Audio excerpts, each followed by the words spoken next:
چگونه که جناب پیغمبر صلی الله علیه و سلم فرمودند بنده رو وقتی در لحد میموندیان ملائکه های منکر و نکیر میدیده میگفته که من اجازت میتیه که گشت خونم روم.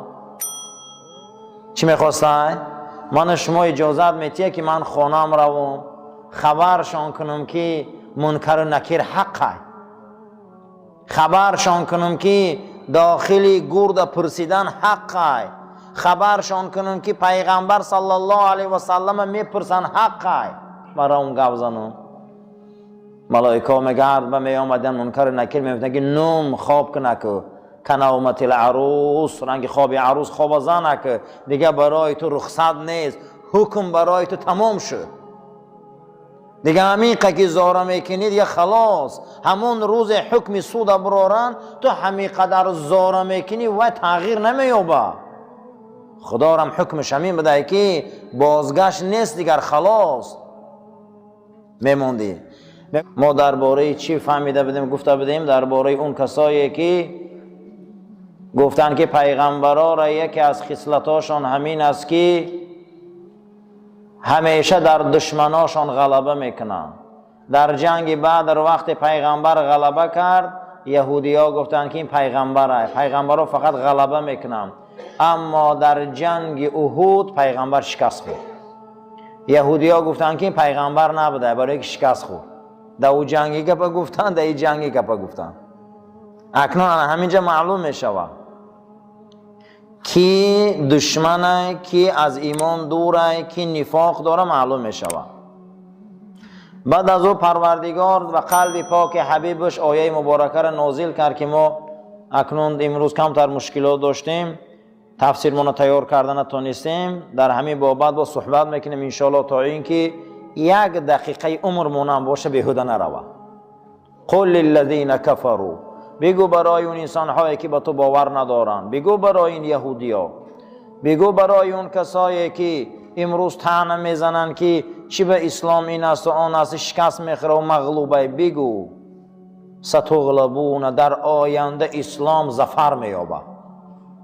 بگو شونا ستحشرون الی جهنم، در آینده هر کسی که دشمن اسلام است، دشمن پیغمبر خدا، در جهنم جمعشون میکنه. اینا خلاصی ندارن. و بئس المهاد، جهنم چه جای بدی هست. ما در این بابا صحبت داشتیم. قال محمد بن کعب لأهل النار، محمد پسر کعب یکی از تابعین بزرگ برای صفت دوزختیایی که دشمن خدا و رسولان گفته 5 خواهش جهنمی ها را الله جل و علا شأنه در قرآن وصف کرده. جهنمی ها را 5 خواهش میکردین اما خدا جواب دادگی بده. جواب خدا در 4 جاش بده. یکی از اونها ربنا امیتنا اثنتین و احییتنا اثنتین فاعترفنا بذنوبنا فهل الی خروج من سبیل. جهنمی ها میگفتن پروردگارا 2 مراتبه مقصد، یک بار در دنیا مردیم، در این جمع آرزو میکنیم که مردن آرزو میکنیم که بمریم خلاص شویم، همه عذاب نبینیم. یک بار در اونجا ما را دیدی، عذاب ما کشتی، ما مرگ چشیدیم، میخواهیم که در جهنم هم مرگ بیاری، ما از این عذاب خلاص شویم به این مرگ. خیلی روزی باز میمده. اما خدا میگه در آنجا شما نمیمری، دویم بار باز زنده تان میکنم. یک بار زنده من کردی، دویم بار در قیامت زنده من کردی. ما در گناهامون اعتراف کردیم، پروردگارا یگان رهی برآمد نیست ما را براری. همین آرزوی مردن میکردیم دشمنای پیغمبر، اما نمیمردیم. فردا آرزو میکردیم که ما مریم خلاص شویم، اما خدا در جواب اونها میگفته ذالکم بأنه اذا دعی الله وحده کفرتم و ان یشرک به تؤمنوا فالحکم لله العلی الکبیر. ذالکم، اشاره میکنه خدا همینه دعواتان. آخه شما را این پیغمبرها آمدن به خدای یگانه دعوت کردن، شما خدا دا کافر شده؟ خدا جواب میداده چی با کافر شده؟ آخه پیغمبرها آمدن، منبرها بلنده، مسجدها کار کرده است، علما گفته است به خدا یگانه دعوت دارن، چی با کافر شده باشم؟ میفهمیده کو برای چی کافر شده؟ چی با زید برآمده به آیین رسول؟ چی با زید برآمده به این پیغمبر آخر زمان؟ و این یشرک بهی تؤمنو، شما شرک ورزیده به جای ایمان بیاره. اما امروز حکم اساسی از جانب خدای بزرگ عالی مقام برآمدگی، شما یگان آنجا رفتن نمیتونید. حکم خدا های، شما دیگر آرزوی مردن میکنه، نمیمره. شما ابو جهل دیگر نمیمره، او در جنگ احد مرده بود، دیگر در آن روز نمیمره. ابو لهب نمیمره، اون کسایی که دشمن اسلام و قرآن، دشمن رسول الله هن، اونها دیگر نمیمرن. آرزو میکردیان که ما مریم اما نمیمردیان. خدا میگفته ای آخر دعوت آمد، همش آمد، شما به جای ایمان بیاری چی کار کرده؟ برای چی این کار میکنی؟ چی بکرده؟ یکم سوال شده جواب می آمده چی بکرده؟ بعد از او میگفتیان پروردگارا ابصرنا، ما دیدیم، سمعنا، شنیدیم، فرجعنا، بازگشتیم، میگردیم، عملی خوب میکنیم. با خدا جواب میداده، میگفته فهمیدیم، دیدیم. میگفته پروردگارا ما دیدیم، فهمیدیم، شنیدیم، میخواهیم بازگردیم، عملی خوب کنیم که دیدیم عذاب جهنم.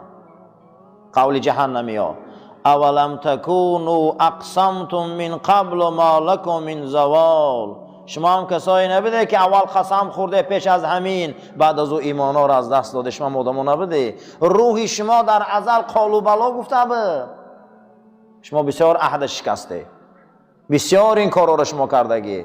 ما زورمان میبیا بسیار خدا در رو میبیاریم، همون روز مشکلاتمان آسان میشوه که از خدا دور میشین. قیامت هم جهنمی ها میگفتن که میخوایم براریمونه، فقط خطا عبادت میکنیم. گفته شما عهد بسیار شکستگی، شما نمیکنه با این کارا، شما این عهد نمیشه، شما با عهد میشکنی. برای همین عزیزو، هر کسی که دشمن رسول های، هر کسی که دشمن قرآن های، هر کسی که دشمن اسلام های، هر کسی که در این آیه مبارکه پیغمبر در دشمن حقیقت آیینش، او در جهنم ابدی میسوخته. او در جهنم چی میسوخته؟ ابدی میسوخته. فیقولون ربنا، با میگفتن جهنمی ها پروردگارا اخرجنا، ما را برار، عمل خوب میکنیم، این کارهای کردگی ما رو نمیکنیم دیگر. گریه میکردستیم. پروردگار جواب میداده است اولم نعمرکم ما یتذکر فیه من تذکر و جاءکم نذیر فذوقوا و ما للظالمین من نصیر. آخه برای شما عمر ندادم، پندهنده ها ندادم، نیامدن پیغمبرای جنس ختم؟ حضرت محمد مصطفی نیامد تا به امروز وارثاش علما نگفته سیان، تا به امروز منبرها نگفته سیان؟ آیا میگه پندهنده ها نیامدن بالای سر شما ده؟ کدام دانشگاه 124,000 معلم داره؟ دانشگاه خدا. کدام دانشگاه 124,000 معلم داره؟ دانشگاه خدا. کدام دانشگاه 104 کتاب داره؟ دانشگاه خدا. کدام دانشگاه همیشه بیداره یا همه خوابه؟ دانشگاه خدا. میگن چه خیلی دانشگاه خدا بیداره، همه خوابه. در یک فن دنیا کنی یک کلمه یاوه که در فنای دنیاوی گفتگی باشه که این حلاله، این حرام، کنی در یک فن دنیا یاوه. کنی فیزیکا خیزن گوان که در فیزیکا میگه که این چرا نخره که حرامه. در کجا آمده در علم متیماتیک گفته باشه که لقمه حرام اثر داره در فرزند؟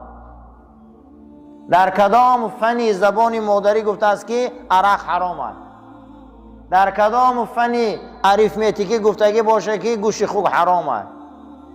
در کدام فنی مقصد هندسه و گیومتری گفتگی باشه که ظلم حرامه؟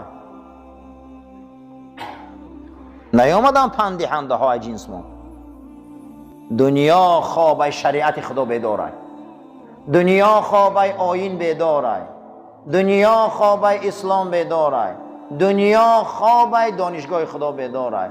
یگانه دین آیینه که برای حرام و حلال فقط بحث میکنه این شریعت خدا.